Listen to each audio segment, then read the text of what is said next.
I'm joined now by Congressman Daniel Goldman. Thanks so much for joining. Thanks for having me, Brian. Good to be with you again. So I want to put up on the screen right here the feud that you and Elon Musk have been engaged in online. You had written that it wasn't just a freeze on Elon Musk and DOGE accessing Americans' personal data. He was ordered to destroy any data that they already took. Elon Musk confirmed that he's followed the court order. Elon responded, "We don't have any personal data of Americans, you corrupt moron." And you said, "Tell it to the judge under oath." Are you reassured that Elon, in fact, and his team of these teenagers at DOGE, in fact, don't have Americans' personal data? No, I have no assurance whatsoever. The fact that the administrator of the Social Security Administration has resigned specifically because of DOGE's desire to access the personal identification information of Americans actually cuts very much the other way, and that they do have access to it. And that's what's so crazy about all this, Brian, is not that I or Democrats support waste, fraud, and abuse. It's that we have no idea what Elon Musk and his band of teenagers are doing. But even more importantly, Donald Trump doesn't know. Senate Republicans don't know. House Republicans don't know. Nobody knows what he's doing. There is no form of accountability. There is no transparency, notwithstanding whatever he says.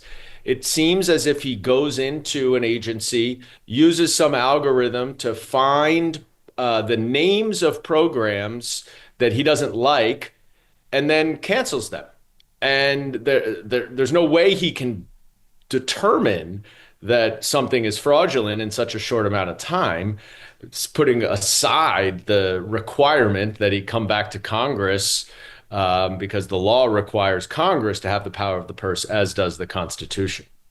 Can you talk about what in the worst case scenario where somebody has access, unfettered access to all of Americans' sensitive data, what does that look like? Why should folks be worried about the fact that Elon and these teenagers do have access to all of this private data? Well, there are a number of different concerns. First is that these are in highly compartmentalized and sensitive databases that have well-established in cybersecurity and protections around them.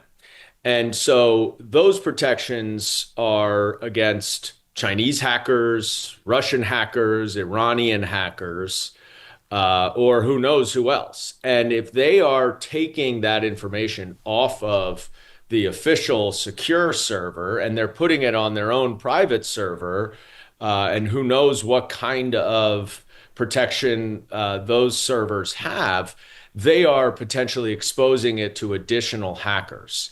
The other thing I worry about is, frankly, Elon Musk has a ton of business interest, including X, one of the largest social media digital platforms. He wants to, I guess, I hear that he wants to put some sort of payment plan in it.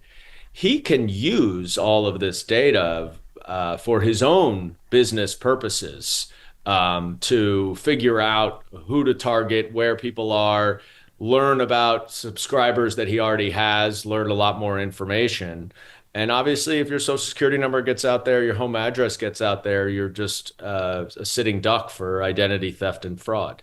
Well, we've been reassured by Trump over and over that if there are any conflicts of interest, he personally is going to intervene and make sure that Elon isn't going to be able to use DOGE to kind of access certain types of data. And yet, at the same time, we just found out that this weekend, hundreds of FAA employees were let go, while simultaneously we have SpaceX people coming in. And so we're seeing these conflicts of interest play out in real time where these federal employees are being gutted, and then we're seeing the ingredients for the privatization of these sectors happening in their place. And so does that worry you, the fact that Republicans are really making good on their longstanding plans to privatize a lot of the programs that otherwise the federal government had been doing prior to that?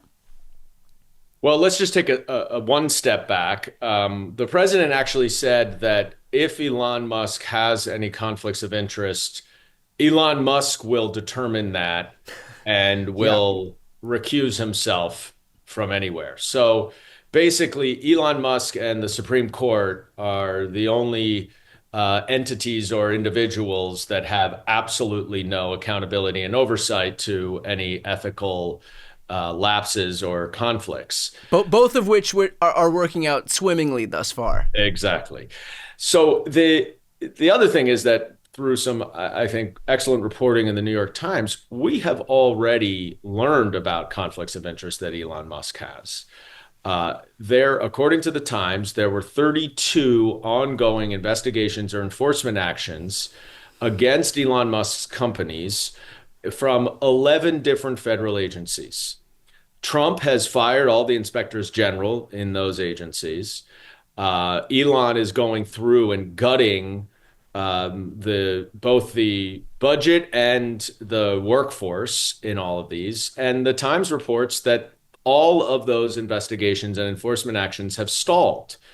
That is an outrageous conflict of interest. And then when you layer on the fact that he has $13 billion in government contracts for his various companies, and he's the one making decisions about which government contracts are waste, fraud, and abuse, it is literally textbook conflict of interest. And so Elon Musk is a businessman. He is not a public servant. He does not care about the public.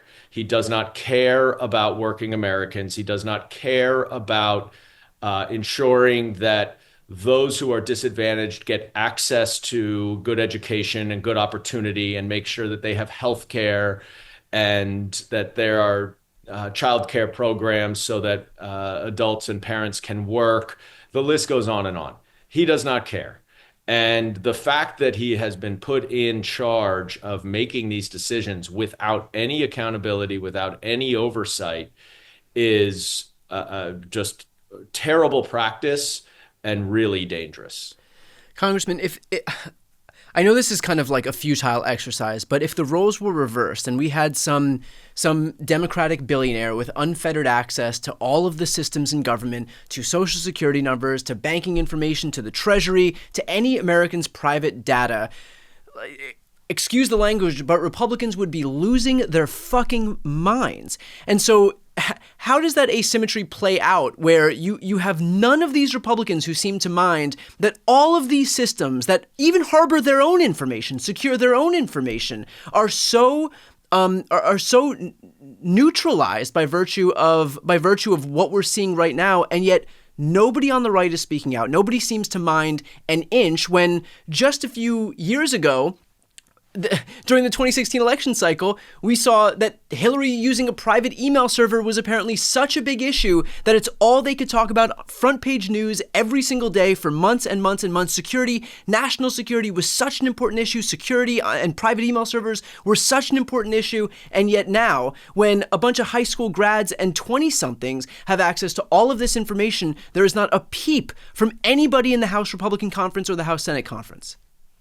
I've learned long ago that hypocrisy is the rule, not an exception with the Republicans. And you can imagine George Soros being in the position of Elon Musk, and Republicans' heads would explode.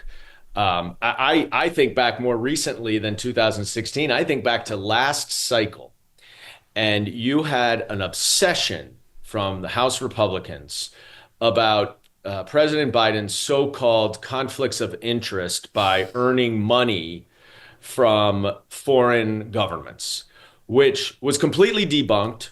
They did not prove an inch. He got no money. Nothing was traced back to him. He had no relationships, no business dealings with anyone over there. Now you have Donald Trump meeting in the Oval Office with the leaders of two different professional golf leagues, one of which he's invested in to try to reach an agreement so that it can benefit his business. He is building all over the place. I mean, the financial conflicts of interest of Donald Trump alone, forget about Elon Musk, are outrageous, not a peep from the Republicans. But they do not care. Shame is not an emotion that Republicans feel. And we have to recognize that we're playing on a different playing field. And they will acknowledge they're hypocritical, but they don't care as long as they have the power and they're figuring out a way, legal or otherwise, to get done what they want. And that's why it's really important for us to recognize, yes, we are going to maintain as Democrats morality, integrity. We're going to follow the law. We believe in the rule of law. But we have to get in the mud a little bit more with the Republicans, and we have to fight back. In some ways, we may have to fight back dirty, but we got to be willing to stand up and take a stand when they will stoop to levels that would be unheard of in a decade ago. Right, just watching them fly off the cliff to the right. First of all, I have to say that I cannot thank you enough for saying that. But second of all, just digging into that a little bit more, does that make you think, and the House Democratic Caucus more broadly, think about how you're going to interact with Republicans moving forward? Because there is a recurring theme in Democratic politics that if we extend goodwill to Republicans, then maybe by some miracle it'll be reciprocated. And we have seen over the course of years and decades that it's never reciprocated. I mean, we've seen for the CARES Act, for example, when just before Trump took office, every Democrat voted for the CARES Act, even though doing so would give Donald Trump a political win. And then Democrats took office under Joe Biden, and we passed the American Rescue Plan. And I'm not sure that any Republicans voted for that because it would give Joe Biden a political win. You look at how when Democrats took office, they name bills in such a way that gives Republicans credit for coming on board. We have the bipartisan infrastructure law. We have the bipartisan gun safety law. And so any opportunity we have to kind of confer goodwill in hopes of some elusive reciprocation by Republicans, we take that opportunity. And yet when Republicans have control, they just knife Democrats, and we never see any effort toward bipartisanship. When Merrick Garland was offered up onto the Supreme Court, Republicans said that we couldn't possibly give him a hearing because we're in an election year. And that rule was undermined by the fact that when Amy Coney Barrett was up, votes were being cast in that election. And so does that make you and your colleagues think differently about the ways that you're going to approach them moving forward, so that it doesn't feel like a Charlie having the football pulled away from him over and over and over again situation? Well, I'll speak for myself. Absolutely. And one of the things that we are really coalescing around, and I think as we move forward, you'll hear a lot more about this, is we're a month in. Donald Trump has not done a single thing to lower prices, to make life more affordable, to lower rents, to do anything to help the middle class. And he has this twisted view that because he won the election, by the way, by 1% or something, that the American people voted for him to do whatever he wants. Right. The American people pretty clearly voted for him because he promised to help the middle class. And he promised to help working Americans. He promised to secure the border, and that he was going to lower the price of eggs.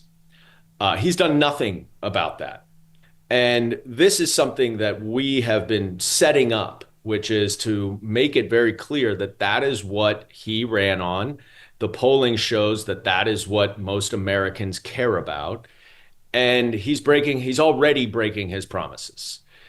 He's breaking the government, but he's also breaking his promises. And so what we are going to push back on that. And then we're going to play hardball with the budget on March 14th.